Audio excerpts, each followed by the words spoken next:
Were you able to see my message last night, Joe? Yeah. Okay. Yeah, I'm reading the last of it now.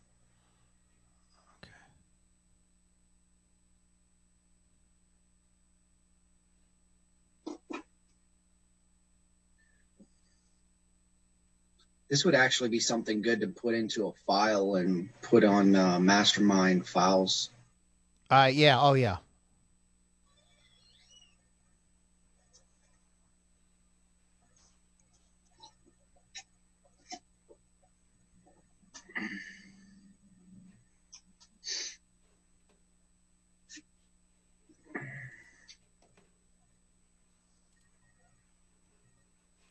See here.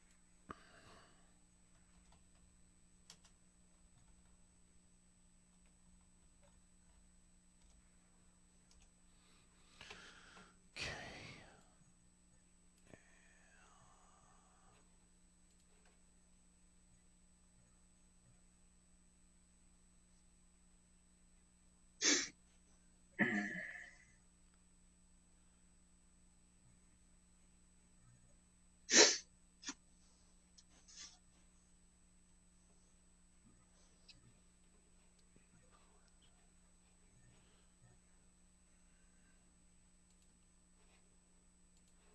This is stuff you can do whether or not, I mean, you probably good ideas no matter if you're not able, whether you're able to play live or not. You know what I mean? Like you could. Yeah, it's pretty much documenting the process, letting people see who you are. Okay, checked. All right, I'm gonna go ahead and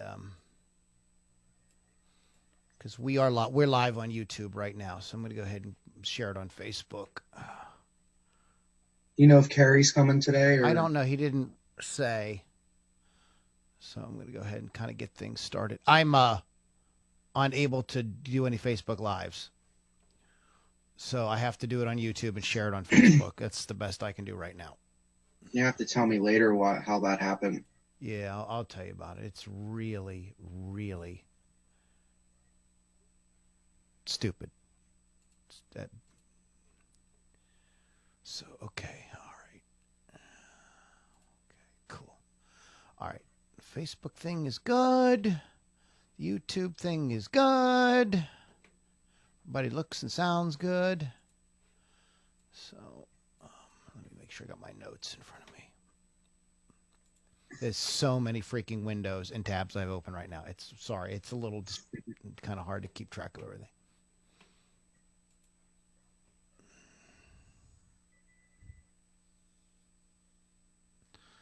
Okay.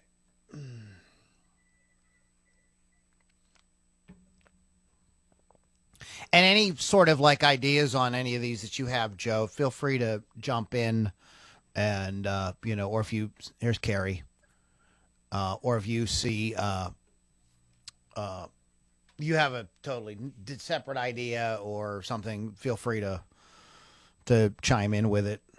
I'm open to all things, or you have a variation on something, it's totally fine.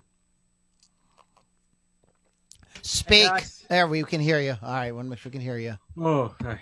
You all right? Yes, I had an accident with a tin of paint, so I've had to be cleaning that up just now. Oh, no. Okay. All right. So it didn't spill over anything we liked. Oh, my goodness.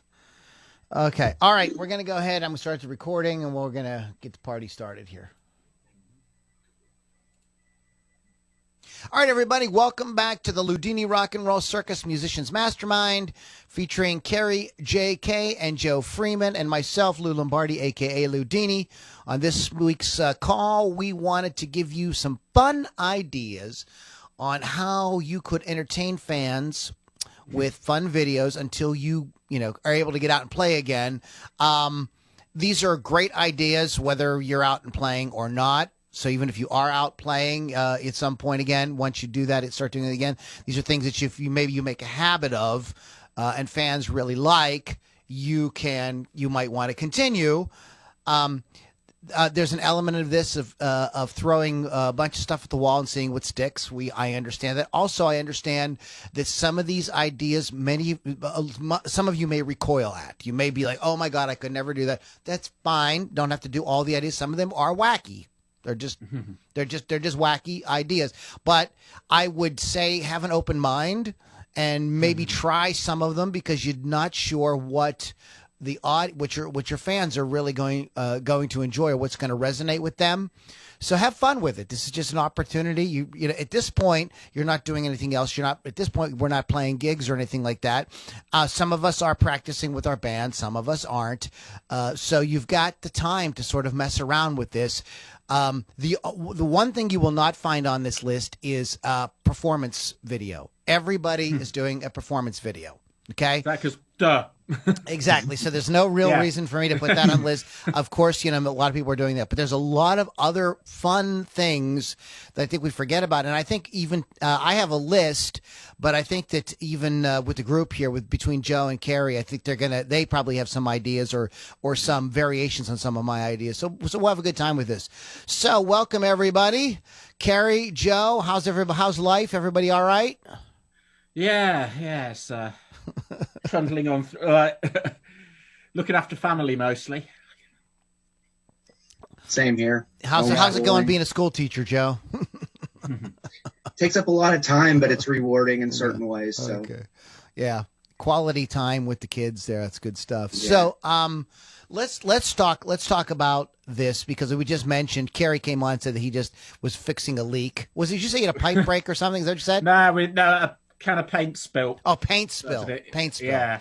Okay. Paint spill. Yeah. And I mentioned that Joe is working with his son, on his schoolwork every day. So this brings me to my very first topic, or my very first idea for a fun video you can do is a sort of day in the life. Now you don't have to film all day. You could take bits and pieces as you go through different things. If you have a little bit of editing capabilities, it can even be rough. It doesn't even have to be real slick at all. You can film throughout the day, then put together some of the highlights, some of the whack. Don't be afraid to show yourself in a kind of self-deprecating light. Don't be afraid to show yourself saying something stupid or doing something stupid and having a good laugh at yourself. People love that. They want. I mean, some of the biggest television comedies and stuff on that have ever come out have been showing people in those kind of lights. Now, I mean, you don't have to. If you do something super embarrassing you want anybody to know about, that's different. But just the normal day-to-day type stuff. And this lets your fans know that you're a real person. You're dealing with stuff too, and probably could spark conversation.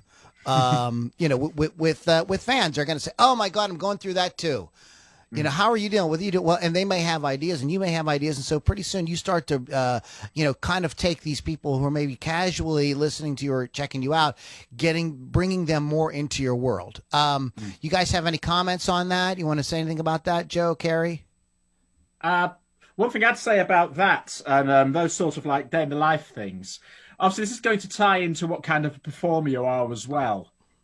So I know you said we're not doing performance videos here, but it is going to tie back into the kind of performer you are. And there's two ways you can go with this. If the kind of performer you are is very different to your everyday life, you can deliberately mark the contrast. So here I am out of character. Or you can go the other way and fictionalize in a very wink, wink, nudge, nudge sort of way. Obviously, you're not trying to fool anybody. If you try and fool anybody, that is the absolute worst way to go with this. If you're trying to say, this is my life, and obviously it isn't. If people think you're trying to fool them with it, then they will react aggressively. However, I've said before about the contract, the performer audience contract, where you build up a world that's a lot more interesting than the actual one you inhabit, and they go along with it because it is interesting. So here's the thing: if you're in a death metal band and you'd have lots of skulls and stuff on stage all the time, lots of shock horror stuff, then what you could start doing is just having like very mundane, everyday today things, but then little things are creeping in. Like you're going through the cupboard to make some coffee, and there's a jar of a head in it there, and you don't mention it, you just carry on. Or your buddy comes round, and or there's somebody who is like the odd couple, and you start like writing little bits in there just to slip in, not in like a full-on way, but just as a like messing about sort of thing. And that's what you end up doing there with something that's got little bits of every day in there, but you're obviously messing about, and you obviously and you obviously got your tongue in your cheek firmly about it. And that's probably a good way to go, is to fictionalize just enough to make it interesting. Then keep just enough that is real. That's a great idea, Carrie.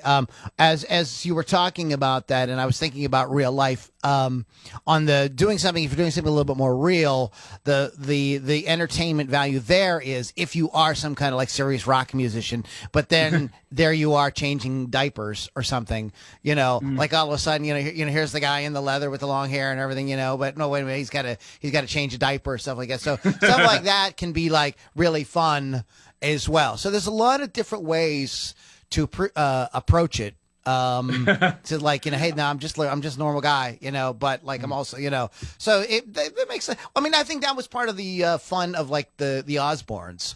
You had this guy who was just like the Prince of Darkness, but he was a sort of like bumbling dad. He was kind of like Homer Simpson in real life.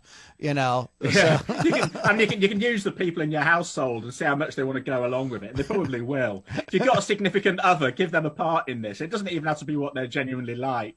In fact, I mean, like there's an old trope here, and it goes back to Louis Prima and Keely Hawes had this whole bit going on along the time where she was just like really like fed up of him the whole time. So he's clowning around, and she'd basically play straight and just sort of like yell at him or do the bit. So she'd be like the straight person for him to play off of, or just something like, "Are you doing those stupid videos again? When are you gonna do the washing up?" Stuff like that, yeah.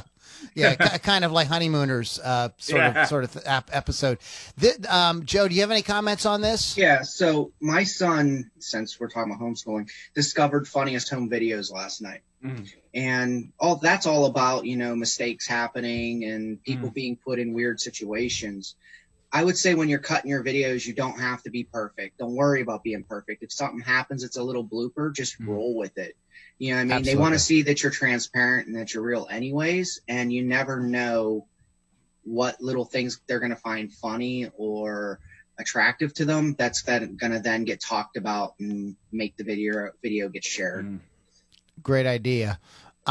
This brings me, because Carrie mentions your spouse, or this brings me to my next idea, which is interview your significant other, or if you aren't with it, say you're living with your folks, or your parents, or your mom or your dad, or whoever your guardian is, about your being a musician, and let them give their sort of like brutally plain, honest opinion about it. And you can make it funny, you can roll your eyes, or you can, maybe it's super supportive, maybe it ends up being very touching, maybe there were great sacrifices that were made, and it really moves people and like really inspires people. There's a lot of, it can be hilarious and it can be very moving. It could be a combination of both.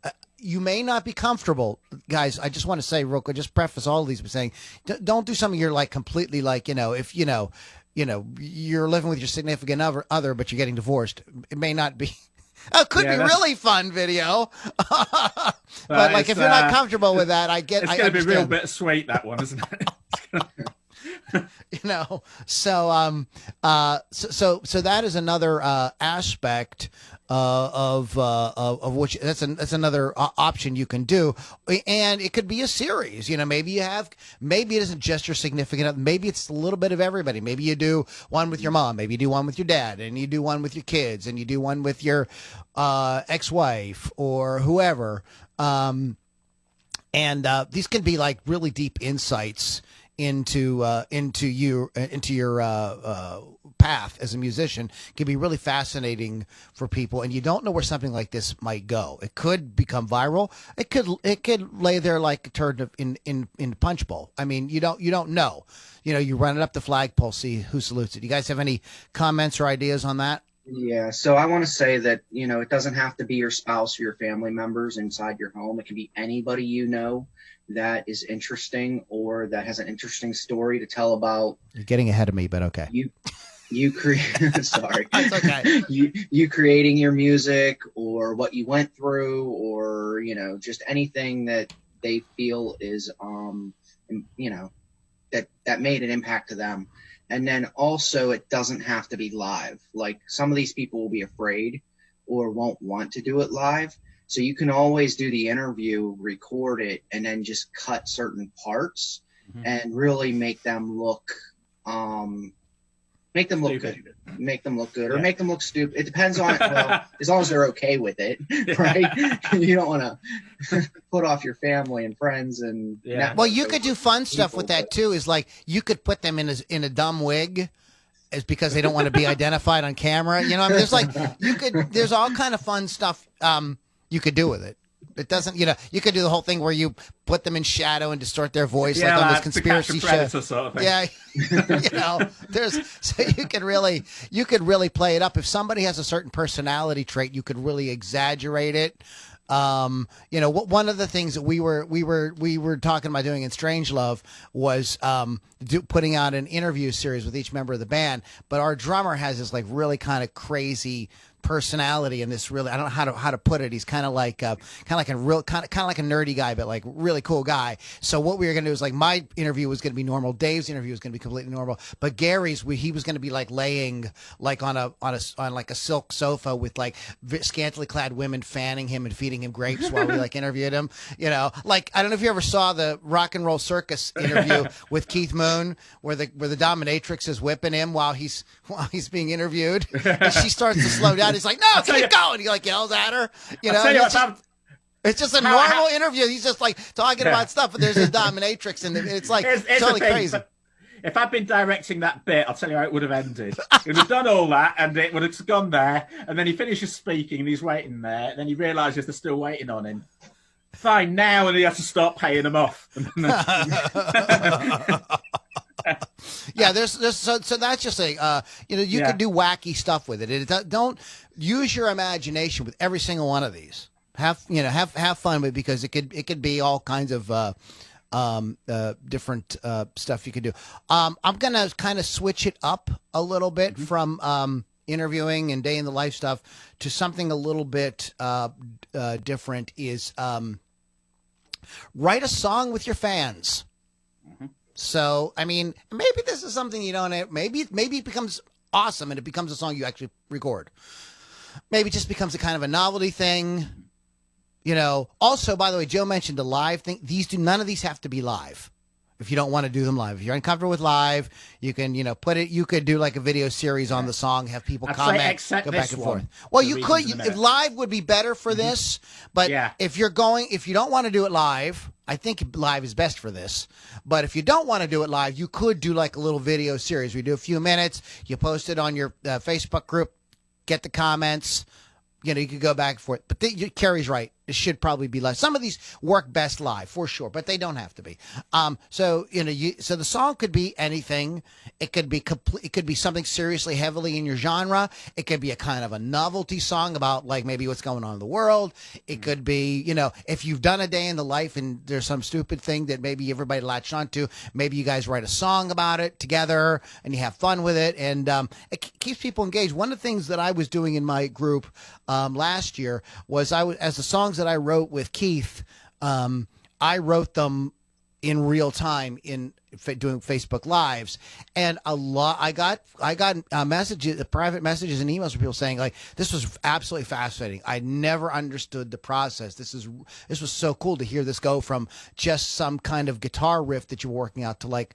Produced thing with musicians playing and lyrics and stuff like that. I got really good feedback on that. So it probably tells me I should do more of that. So don't be shy about stuff like that. I mean, if you're shy about it, then don't. If you're too shy, then just don't do it. But it is a legitimate thing. Comments, questions? I actually have a question. So does this kind of go hand in hand with like the cover by fans? So like you would do a verse or a chorus and then take it as far as you got it, like on a video, and then ask your audience, like, hey, you know, what do you think the next part of this should be, or how would that work? Like, would they feed you videos back of them like playing the next verse? I didn't do it with them feeding me videos back, but I would play this and I go, what do you guys think about that? Okay. And there'd be comments. I like that. That sucked. Play that faster. No, change that. No, I like the first beat you use. No, play the first riff, or that second riff was better. And I would take lyric suggestions as well. As we got to that point with the songs, we took some lyric suggestions as well. But it was basically that. But Joe, what Joe just said is totally doable as well. You know, so if they want to hum something in to their record, or if you want to do a group thing like we're doing now, you want to pull everybody together on Zoom. Say, I'm going to do a Zoom call. I'm going to work on this song. You know, bring your guitar. Let's work it out. Jam. Latency will be an issue there, but no, it's one that can be overcome. Right. And what was I going to say there? So I mean, it can be a sort of serious thing. You can sort of like do it like your college improv troupe. Well, like, tell me something, I'll write a song about it. But actually, like, this idea of it being much more of a collaborative thing there, and just, I mean, like, the comparison here is like something that you might do generally as a performer when you go out and do your gigs. Something you do, if you don't have one already in your town, would be to start up an open mic somewhere, or better still, set up a jam night. And one could be the other, where it's an open mic night, but the other thing we do is people just get up and join in and play together. And those sorts of things are the lifeblood of the music a lot of the time. And that's how everyone gets to know each other. People can go down and know it's going to happen. They know it's all going to be rough and ready because that's the feeling about it. And it becomes a thing for the musicians. It's not really a place where you're going to get your fans along, although some of them might, because the sort of fans who like to come and see behind the scenes will come along to watch for that reason. And so what we're describing here is basically an online jam night. Yeah, and so you can come along as a spectator, or you can come along as somebody who wants to join in and jam. Yeah, that there's several different ways to structure Carrie. That's a great idea. You know, that's a lot of fun. Folks can come in, they can join in, or you know, like I said, you can do them where you know you do them on your page, your group, and you know work within the comments. However, I mean, you know, however you're comfortable doing it. Maybe you start one way, but then you decide to expand it. Some of these things could, as you do them and you find stuff that catches on, some of this stuff might be the kind of thing that you do for your Patreon subscribers only. You know, maybe, you know, in order for them to jam with you, you know, that's a Patreon level or something like that. At some point, I would say don't worry about that in the beginning, but some of these type of things could ultimately become something like that. It's something we're talking about here with the mastermind as well as, you know, having other people on as part of a, you know, a VIP kind of program. So, you know, once you do start playing live again, some of these ideas, if they're working, I would tell you to keep doing them. Because your fans are obviously liking them, and you're going to just do nothing but, you know, deepen that relationship. But again, I don't want to get on a thing about money or anything like that. Like this is like a kind of a money making thing. At this point, it's just to kind of like see what they like, see what works. Plus, you're going to get tons of ideas. You're gonna hear things about your music you never thought of before. You're gonna go. I mean, people are gonna say all kinds of things, and I don't mean in a bad way. If you pay attention, you're going to learn a lot about your audience, what they're like kind of looking for, and you can really work within your brand. We're not talking about pandering or being fake. We're talking about, you know, this kind of like little choices you make throughout your career. What do you guys, somebody wants to say something. Yeah. So these types of videos that we're talking about here, some of these videos are promotion and get people on board, but then other ones like this that are more collaborative. Actually, I'll give you one example I have referred to before where it was actually a product thing. But when it is more collaborative and something that's more just about having another angle, that probably falls more into the category of setting yourself up for future opportunities. It's like not everything, some things are there to plant seeds or to get things moving. Right, good point. Rather than to generate instant profit. But one way that this was... the first time I saw this in action was about 4 or 5 years ago, and it was on Instagram. And it was and I've told this story before. I'm going to tell it now. Tell it again. All right, I'm going to tell it again. And it was an artist. the visual artist. And what he did, he had the camera down on his sheet, and he was doing his painting, and he was drawing, and he was talking about it. It was like watching Bob Ross. Okay. He'd sort of like be doing his little trees, and at various points he'd ask the people watching, "What do you think? Do you think I should have a flower here or a tree here?" And they'd say, "Oh, I agree with you. I'm going to put this tree here." And then all this would happen, and he'd say, "I'm thinking of doing." And he'd be talking through the whole process, but it was interactive. Everyone's going there. And then when finally the picture was done, he said, "Right, what I'm going to do now is I'm going to go and put this on my online store. If you want to buy it, you'll find it right there now. And then I'll be right back here in 20 minutes and we'll start all over again." And he did. So that means now he's created this piece of artwork. Everyone's been a part of that. So immediately he's got a customer base who are invested in this thing, who might want to buy it. I don't know if he was selling, he's probably selling prints as well as the original. Because I can't imagine him not doing that. If that's what he's doing. Brilliant. So he would have put it up on his store, and he's saying, "I'll be selling prints for this, and if you want the original, it will be this." And then 20 minutes later, he comes back and he'd just do that all day. So it's just like inviting people into his studio on this camera over Instagram. And when I saw that, and this was before I'd heard of anybody doing online performances and busking, and I thought, this is online busking.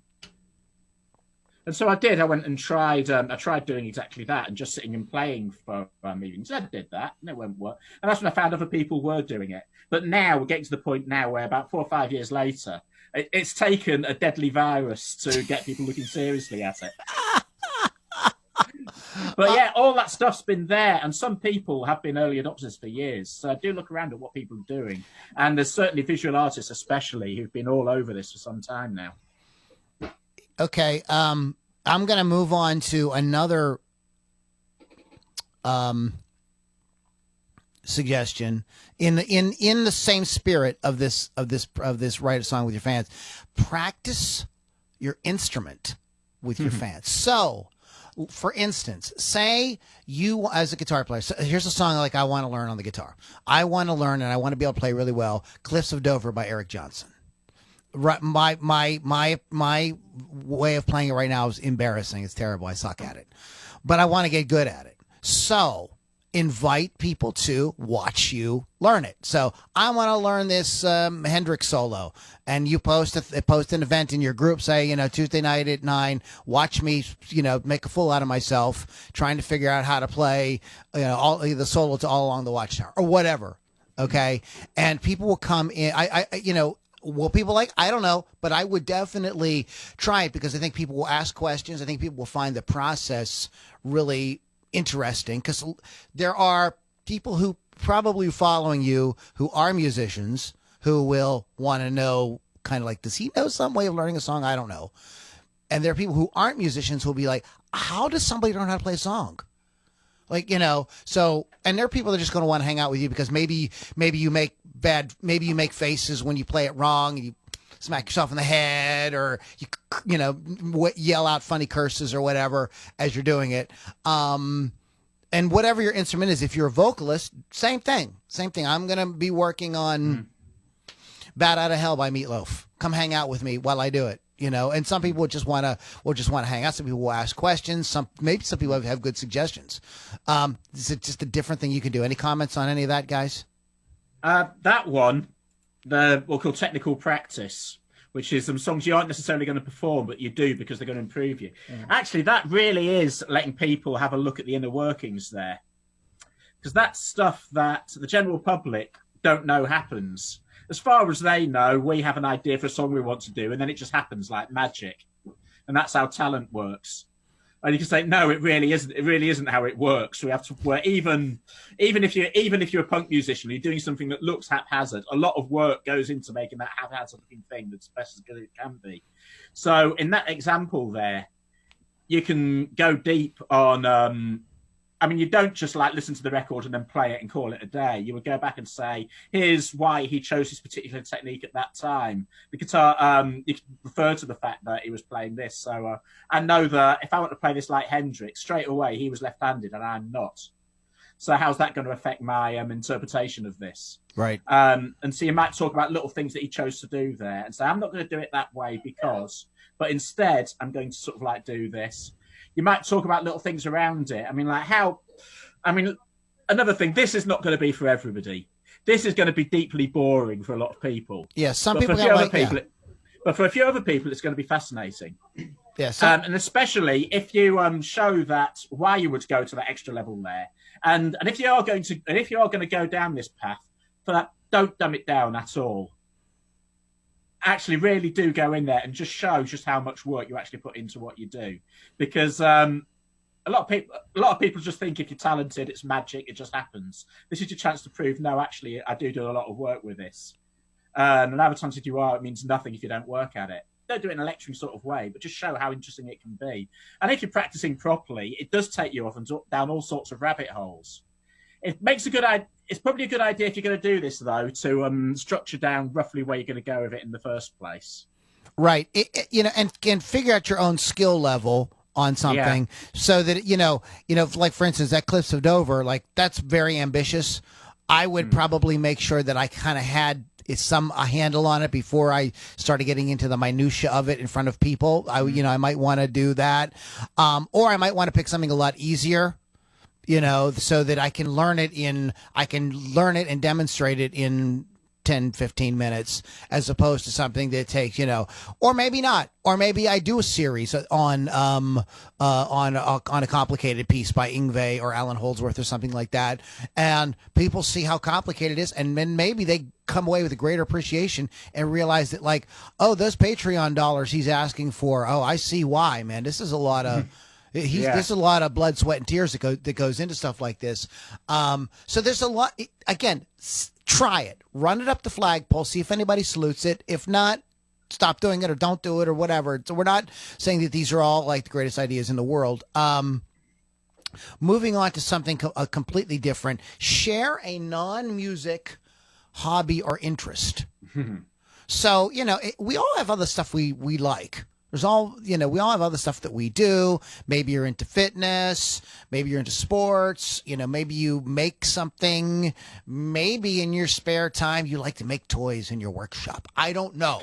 Okay. Maybe so stuff like that can be really fun for people. This is like maybe taking something that happens in the day in the life and, doing, a weekly video on it and talk. Maybe it relates to music. Maybe it doesn't. Maybe it could be a wide variety of things. Guys have any comments on something like that? So the one thing that is kind of just in my mind is you don't want to do just one of these. And, while before Lou said, don't think just about monetization. You do different ones, try it out repeatedly. Don't do it once and stop, because you're improving. Two, you don't know your audience is going to connect with. The first few, you may not get a lot of views, a lot of exposure, monetary, whatever your goals are. But the more you do it over time, the more things will get natural, or the more you'll just figure it out more. So don't start and give up, and don't just do one video type.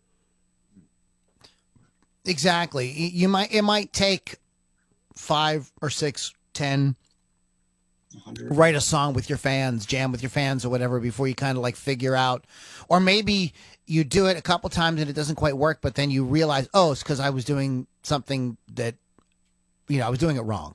And you find a way that you tweak it and it really blows up. So you have to try. And also, what's wrong? You're not going you're writing a song. So you're getting something these are all things that you're kind of doing anyways. We're just sort of saying, let's bring the fans in and see what they like and what they don't like. Think about it this way. Lou, you were saying you're working on that one song right now and you're not so good, so you don't know if you would share it right now. Yeah. But if you shared it today and you really weren't that great, and then you sporadically you redid this, playing the song with your fans, okay? And then, like, I don't know how long it takes. Let's say it takes 3 months. 3 months from now, like, you're jamming it, like it's perfect, everything's rocking. You can cut that first video of you really sucking and then connect it to the one with you being really, really great, and then it becomes a piece that you can put out there, and your fans may like that. They may like to see, like, the immediate, okay, this is, him struggling and this is what he got to. I'm going to continue pushing along, trying to learn this song because that's where I'm at right now. You know what I mean? Something I did not have on the list, and this I should have. should have thought was teach your fans something. And I think that is a great, what you just said was great, because you could start out with totally sucking at something, and then in a month, 2 months, 3 months, whatever, have it together. Then you edit together. You get yourself a cool video editor and with different, and you put together a piece that you put out on YouTube is that shows the development. So, I mean, if you do have your eye on teaching people, they can see, oh, this is the progression. And how he learned it or whatever, you could definitely leverage it for that. It could also just be a really interesting piece for fans, for them to kind of just see your process, kind of evolve. We take that 3 months and we condense it down into a 10-minute video or 5-minute video with bits of you commenting in between about your frustration or how you feel like you're getting it or you're not getting it or whatever. That's a good idea, Joe. I think it's freaking and great idea. And if you are a teacher and your students are okay with it, you could do that for your students. One, it becomes a nice little piece for them, but two, it becomes a promotional piece for you. And promotion doesn't always mean get money now. Promotion means get exposure for what you're doing. Setting up future opportunities. Right. Setting up future. So as long as your students are okay with it, that could be a really good piece to say, hey, look, these are the problems we were facing. This is them playing. Now look how happy they are. They're able to jam that out. You know what I mean? I'm going to make a quick note because you guys said a word that's kind of very we're in trouble. Controversial word in our industry, and we'll come back to this. I don't want to get off on this right now, but you said go to the principal's office after this. You said You said the word exposure, and we will talk about that because there's a lot of musicians that bitch about this exposure thing. Well, I don't want to. After the call, we'll have because I think this would be a great video, great podcast to do on when do you do something for exposure, and when are you sort of like somebody pissing on your back and telling you that it's raining. I don't want to get off on a tangent right now. That'll be an interesting conversation because I don't want to go off on a thing, but as coaches and so forth, we want awareness. Yeah, which to me is the same thing as exposure, but that's a whole different show. Right. We'll get into that. Okay. So if you have a non-music hobby or interest, feel free to share it. Something else you could share is your favorite records.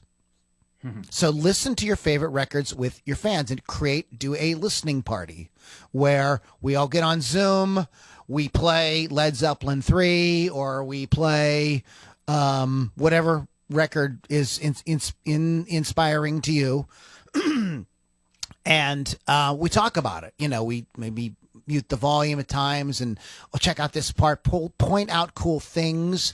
It's like going to an art gallery with an artist. I don't know if you guys have ever done that, and having them kind of like give you like some background on the different pieces and stuff. It can be insanely interesting.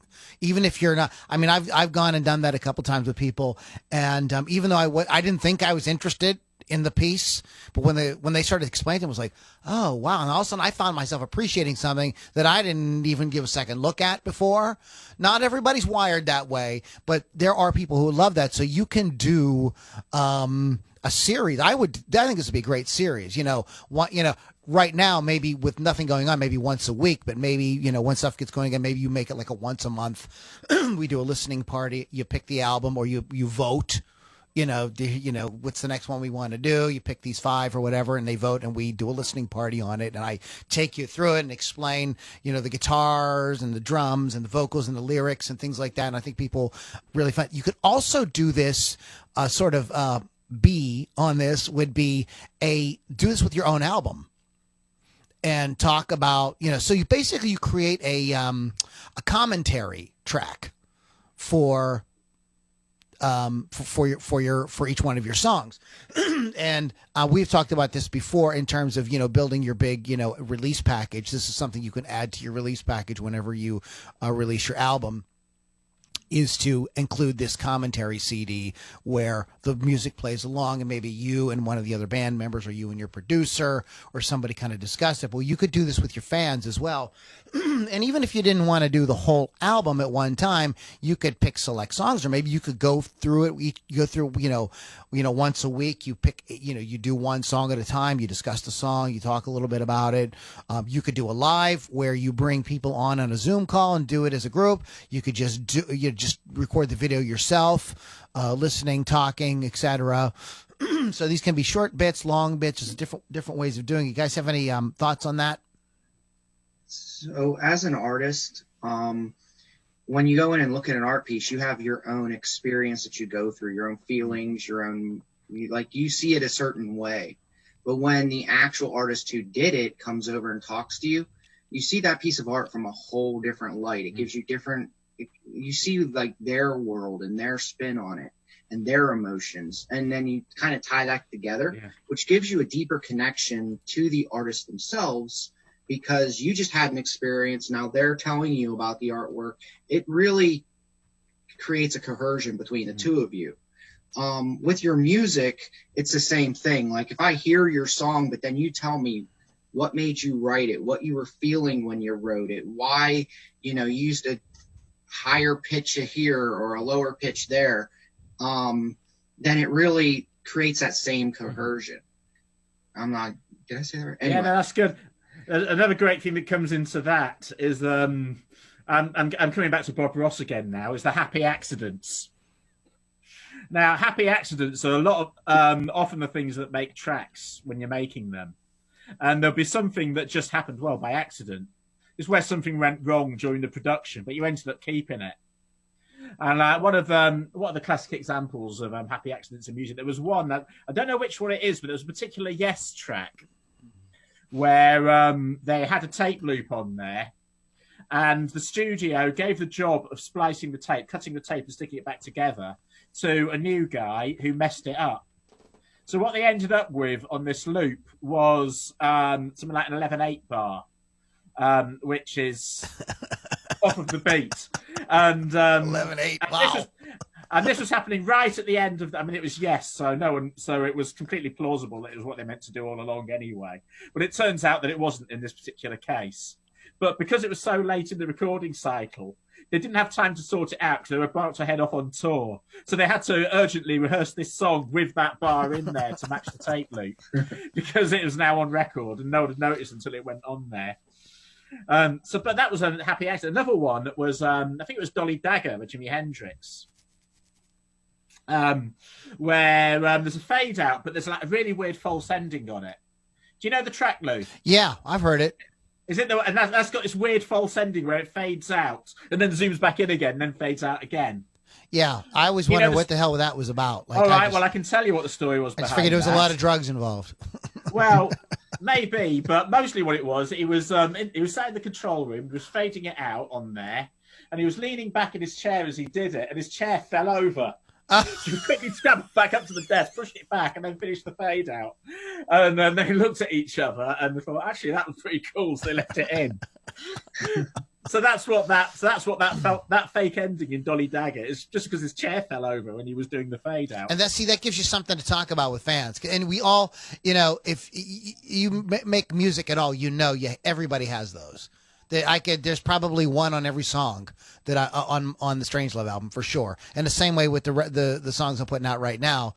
There's little things where I just kind of ran across something accidentally hit the wrong patch and found a cool sound that I kept. Whatever, hooked an effect up the wrong way, I'm making air quotes, way, and got a cool tone or something like that. So tons of stuff like that. So you could get into that minutia with your fans, or as Carrie is an expert, he's kind of a musicologist of pop music, listening to an album with him, he could be pointing out all kind of really cool stuff that gives you like a new appreciation, like that Yes song, like that Jimi Hendrix song. So if you, you can mix it up, do some of yours, some other people's, and to kind of go along with the same kind of idea, but another video you could do all together is, and we talked about hobbies or interests outside of music, again, try it. Okay. I know some of these ideas seem kind of wacky to some of you guys, and some of you people are going to be like, that's stupid. I'm not going to, then don't do it. If you think it's stupid, don't do it. But another idea would be to watch, if you're binge watching something on Netflix, Shudder, or Amazon Prime or something right now, or Disney Plus or whatever, watch it with your fans. And you could do like a mystery science mystery, what is it, Science 3000, kind of thing. Get silhouettes. Get the band together, Well, there's a video. There is a channel where it's three guys. It's like three kind of redneck dudes watching Ancient Aliens. It's a YouTube channel, and they got thousands and thousands of views and comments, and people love it because these guys are making these goofy comments. Large huge. Yeah, I mean, that happened to Mildred one time. She was driving in the hills, and this flying saucer came down. Stuff like that. So so it could be funny. Or you could watch a bad movie and do like a Mystery Science 3000. You could watch something you like and talk about why, put on maybe, Taxi Driver or The Godfather or whatever, and so, and do it with fans, create a Facebook group, put it in your private Facebook group. You wouldn't want to do this in general. There's copyright things, guys. So you got to be a little careful about how you share and where you do stuff like this. Doing a private Zoom call, nobody's going to care. And then you share it on an email or something. You can make it an unlisted video on YouTube just to have it. But if you do stuff like this publicly, you got to watch it because you can get your hand slapped. Yeah. No serious legal action, but they'll do stuff like they'll mute the video or stuff like that. It's not like we'll get in serious trouble. But the MST guys did after MST. What was that? After Mystery Science Theatre 3000 got cancelled, do you know what the guys did next? No, behind that. Well, the company they created was called RiffTrax. Oh, okay. And you know RiffTrax, and the tagline was we supply the riffs, you supply the movie. So what they did was they did exactly what they did on MST3K, only they weren't in character; they were just as themselves. So they built up the whole thing around. And obviously the other thing with that was it's pretty open secret that when they did MST3K and then when they did RiffTrax, it wasn't really off the cuff. They sat down and they watched the movie over and over and they wrote what they were going to say at every point. And so that's what they did with RiffTrax, and they came up with this thing that they were going to say along with it. And then what they did was they recorded it along with the movie. And when you bought the RiffTrax, you would just get the audio, which they owned, and then you would get the movie yourself, and you play one alongside the other. Ah. So that's how they kept their company going without having to pay copyright. Yeah. And in the end, when they got picked up on Amazon and other channels, then it was up to whatever channel was broadcasting it to get the rights to the film. To put add the movie in. I love the horror host stuff. Like Joe Bob Briggs. Yeah.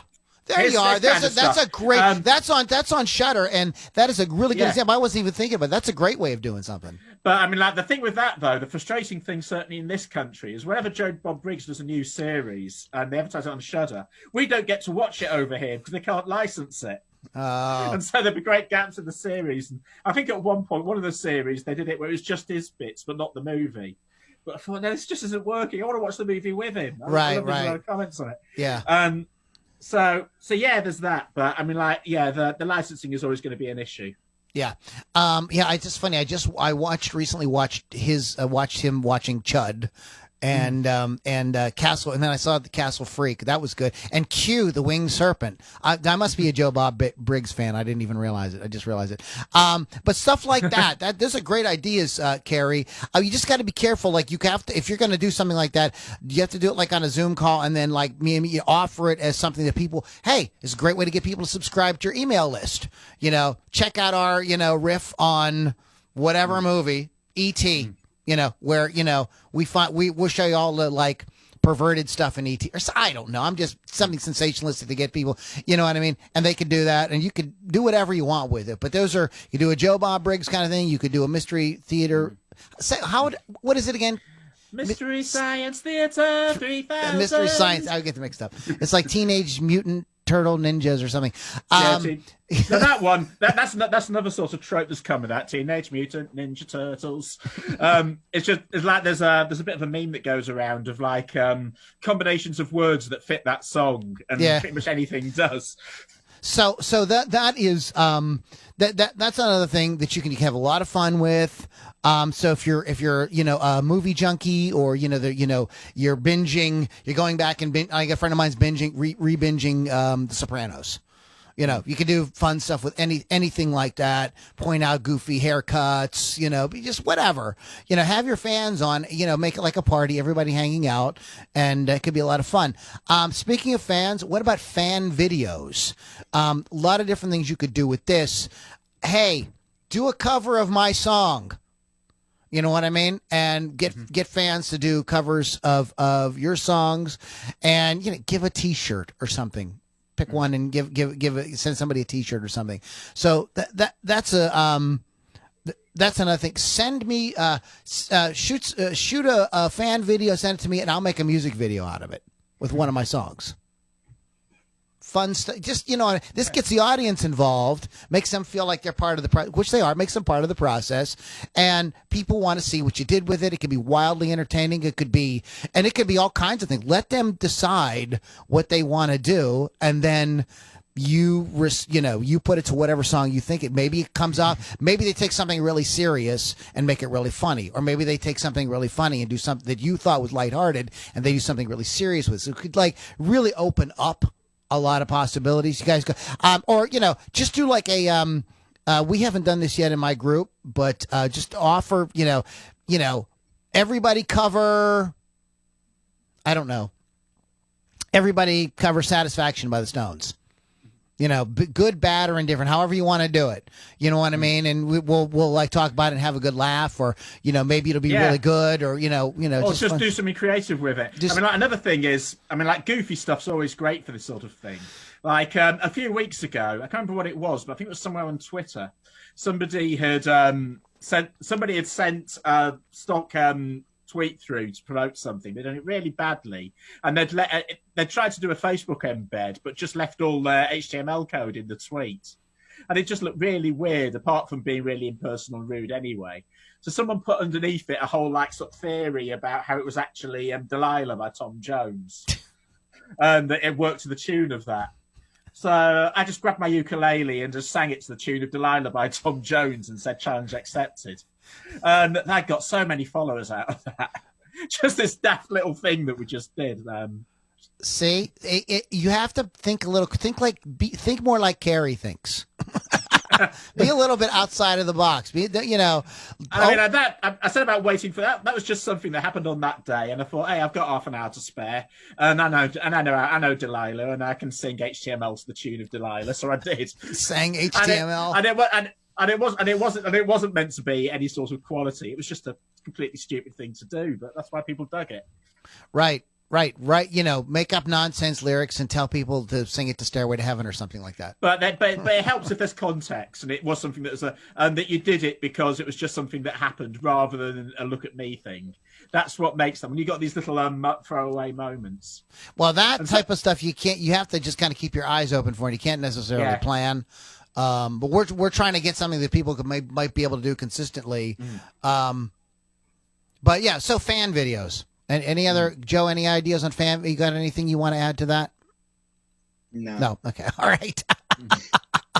Even dancing too, even if you don't sing, dancing, or ask them to do crazy lip syncing videos, verse and a chorus of whatever song, you know what I mean? And you could do fun stuff with it. I think you're describing TikTok now, aren't you? Yeah. Well, I know, that's why I was thinking about TikTok. It's also going the direction of the karaoke. So you could turn your song into a karaoke video and then have people, sing to it. And, they could play the karaoke video in the background and sing to it, or record themselves singing to it. That's a great idea. That's super fun. Make a karaoke video of. Who's the leader of the gang? There's a treat for you and me. Okay, cool. And hey, Carrie, you're gonna have to sit in on one of the after parties for the rock and roll circus, and we're gonna have to see what you're like drunk, dude. The next one I have is do an influencer video. Now, what I mean by this is you have people that have influenced you. And there's a couple different ways you can approach this. Is you could, if it's somebody who you can get access to, like a mentor, a teacher, somebody, do a conversation with them, and talk about talk to the person about how they influenced you, and get it kind of like an interview with them. So that's another way. That's one way of doing an influencer video. Another way is to just get on and maybe play bits of music or whatever, and talk about a musician, a guitar player, a drummer, a bass player, singer, songwriter, whoever who influenced you, and talk about what the influence was, why it was so important to you, what it meant to you, were these things that happened at certain times in your life when you were struggling, and tie it to a certain person, artist, teacher, mentor, something like that. So that is another type of video that you could do, is to do like what I call, I don't know, I just made that up, influencer video. I don't know if you have guys have a better way of saying it. No? Okay. Yeah. I agree. I know people who started their music career just because they were in love with one band, picked up a guitar, and they would literally play that one band's music over and over and over and over again. In that case, they influenced you. You should go ahead and talk about how that influenced you, why it influenced you, what you're feeling at the time. And if you ever got the opportunity to get a backstage pass or something and talk to them, then discuss that. And this is the only one that I missed on my list, and if you guys have any other comments, we can talk about that. Is interview other musician friends or band members. So we did this in Strangelove, and you guys can do this with your own band. Interview each member of the band. Or if you have, I'm sure you know other musicians. You better. Yeah, and I mean, you've done this, Loom, and it's one of the first things that I did with you, is you interviewed me. Right. So on your show. Yeah, and I've done a bunch of interviews since with people as well for little things like that, and sometimes that's just. Sometimes that's open things. It's people that I just felt had an interesting story to tell, and no one else was telling it, so I did. And that's on some light back on me as well as a result of doing that. Absolutely. You don't have to be a professional journalist, podcaster, media personality. It's just you and that person having a conversation about them. Everybody is when I do when I interview bands and stuff, especially guys that have never been interviewed before or nervous about it or whatever, it's just talk. We're just talking about you. And that's everybody's favorite subject, is themselves. Mm-hmm. What they say when somebody opens their mouth, everybody, they're talking more about themselves than anything else. So you could, and if there's certain things you really want to know or you think are really interesting, make those talking points, jot down a few talking points and say, I'm here with, Joe Smith. Joe's in this great band that, I've gone to see locally a bunch of times, and I just wanted everybody here to know about Joe, what a great musician he is. And Joe, how did you get started? What inspired you to pick up the guitar or whatever in the first place? What are some of your influence? What are some of your, what is your songwriting process? Whatever. So there's different questions you can ask. It doesn't have to be long. That's another thing. Like, it doesn't have to be, this isn't like inside the actor's studio or what's his name? The old newscaster who interviews musicians now. What's his name? Dan Rather. The Dan Rather hour or whatever. Like, it doesn't have to be anything like. It can be very just a conversation. So don't get yourself too nerved up about doing something like that. Throw up Zoom, bring them on, talk for 15, 20 minutes, and boom. So you have content to give out to the fans, see what they like. That's all you can do. That's all I have. There's about 10 there. I think maybe a few more. To kind of inspire you guys, give you guys some ideas. Anything else you guys want to, any other ideas you guys have on this or? There is one thing you haven't mentioned yet. Sure. And that's, we briefly mentioned TikTok when you talked about doing a daft dance, something like that. But this also brings us into the area of challenges and sort of viral challenges. So whether or not to take part in viral challenges. And it might be a certain dance you do. It might be like the ice bucket challenge or any certain things like that. So you've got to sort of decide if this is something that you want, or that if it's going to kill your persona too much to take part in this, or if it's something that you want to be seen to support. So that's one thing. I've got something else to mention as well, but thoughts on that? Sure. Why not? There's a lot of different ways you can make up your own challenge. I know there's different challenges that kind of are floating around social media on any given day or any given week. Yeah, sure. Why not? I think it's a great idea. I can see someone saying, hey, let's do like a Baby Shark challenge. And because maybe you're a steampunk band or something, and you do a steampunk version of Baby Shark, and it's not Baby Shark, it's whatever. I'm not in that industry, but you can do challenges. Or maybe it's doing a cover of your song. Hey, I'll do a challenge. Everybody who does a cover of my song. I will sum up here. The sort of challenges I'm talking about here aren't ones that really show you off as a musician. They are just completely stupid ones that everybody's doing. Oh, well, like the ice bucket challenge. Right. Oh, okay. The other thing, another kind of challenge that you could do is you could do a challenge for charity. Spend some kind of like how many, okay, this might be impossible for a lot of you people, but this just came to my mind. How many masks can you sew a week? Who sewed the most, so sewing masks or handing out masks or, handing out food or, like right now, where I have my brick and mortar, across the street, there's like an empty lot there, and every day a different restaurant comes out and hands out free, meals. Okay, so that could be a kind of challenge. Like, how many free meals could you distribute to people who are, quarantined, can't get out, maybe because they're elderly or whatever, they don't want to, So, how much money could you raise for your local food bank? Things like that. So those are different kind of challenges, challenge videos that you could do that are like kind of just could be. You could tie them to what's happening, and you guys may be listening to this a year from now. So whatever's going on in a year from now, or maybe everything's cool again, and there's always people in need. There's always nice things, the smile challenge, the hug. Well, hugging is not a thing right now, unfortunately. Bad example right now. But maybe it's a bad example right now. But there are different. There's and I know this is a stupid commercial. It's probably fake. There's a guy that his claim to fame was he handed out Hershey bars everywhere he went, and now Hershey's knows him. And now that could be something they just made up for the commercial. But again, that's the kind of thing like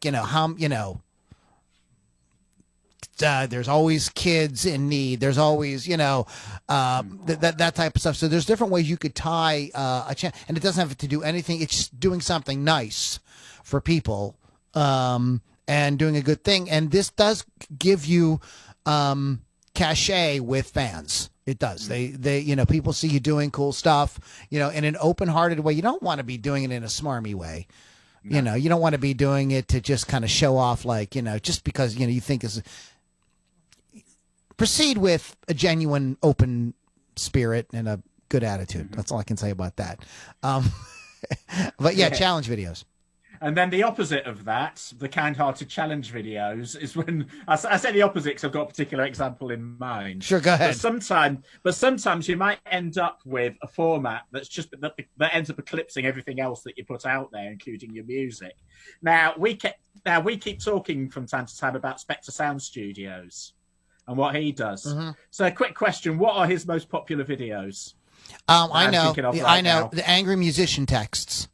Yeah, well, the stupid things that people text to musicians.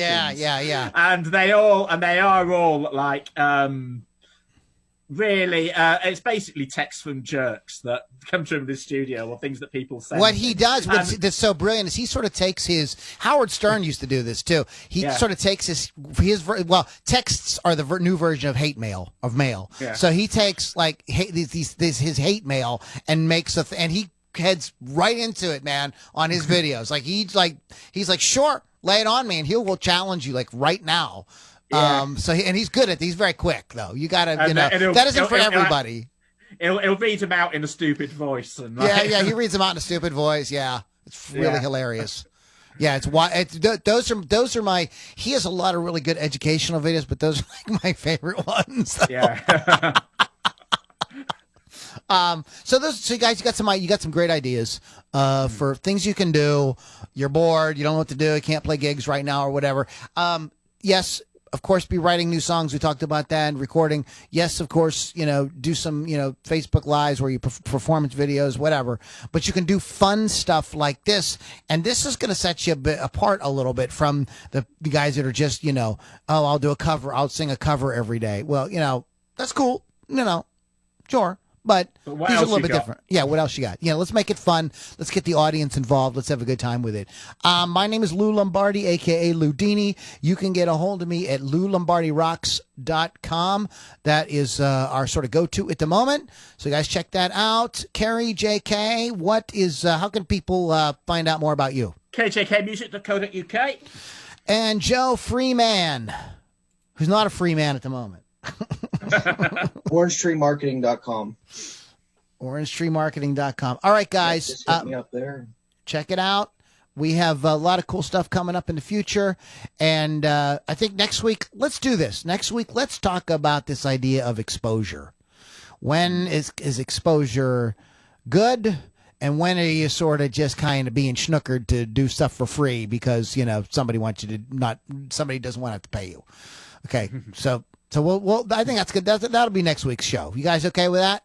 Yeah. Because that's a topic that a lot of musicians bitch about. You see a lot of stuff on social media about that. So, all right, guys, have a great week. We'll catch you guys all on the next Ludini Rock and Roll Circus Musicians Mastermind. Take care, guys. Okay, cool. See. Did you load the stuff? The cards out on the table. I'm still in my call.